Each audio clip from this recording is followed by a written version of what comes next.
You are listening to the Daily Gospel Reflections with Sister Cloth. This podcast is brought to you by the Paulines Multimedia. It is our mission to bring the Word of God to all peoples through sounds and images, voices, and music. Come and join us as we share with you a thought a day.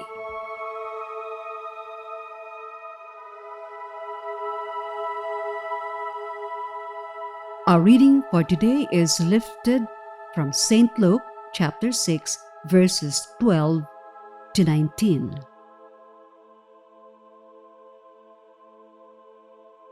Jesus went out to the mountain to pray, and he spent the night in prayer to God.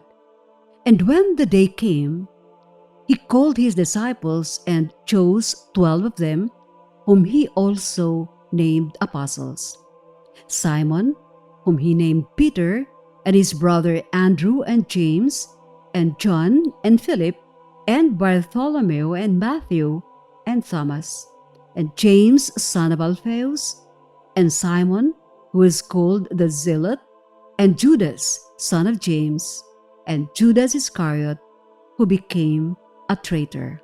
He came down with them and stood on a level place, where a great crowd of his disciples and a great multitude of people from all Judea, Jerusalem, and the coast of Tyre and Sidon.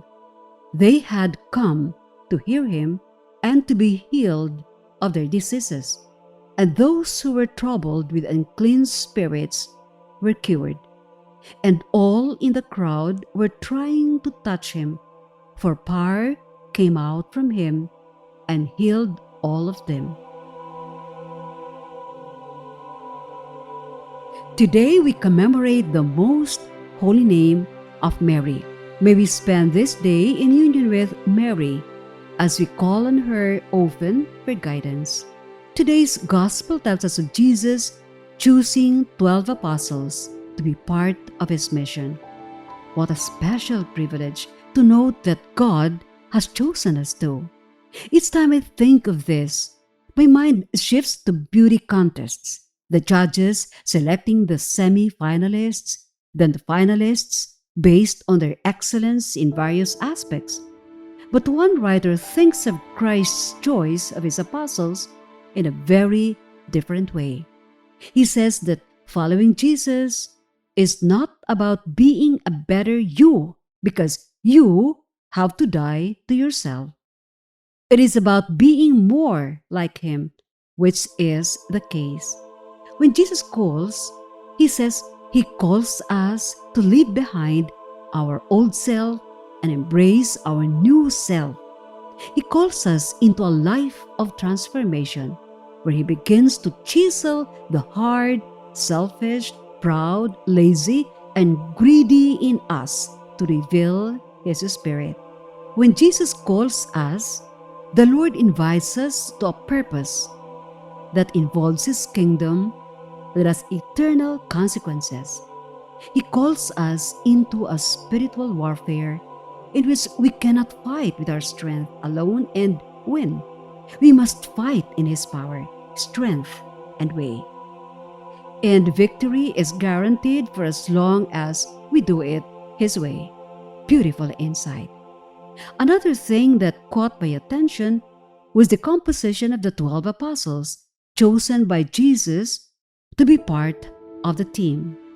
Levi, also named Matthew, was a former tax collector and was known for being a traitor to his people. But Jesus chose him anyway. Then we have Simon the Canaanite, known for being stubborn and rebellious. I could imagine how these men had to learn to live and work harmoniously with one another. Each one had his strengths and weaknesses, and yet Jesus called them to do the same mission with Jesus. Isn't it natural to have difficulties dealing with coworkers or companions with personalities or temperaments so different from ours?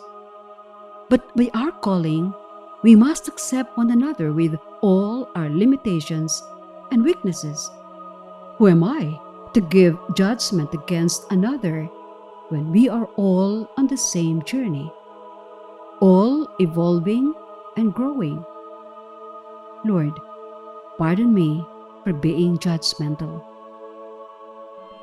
Be with us again tomorrow as we share with you a thought a day.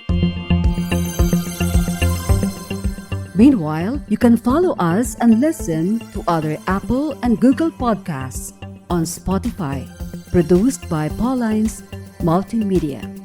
Have a good day.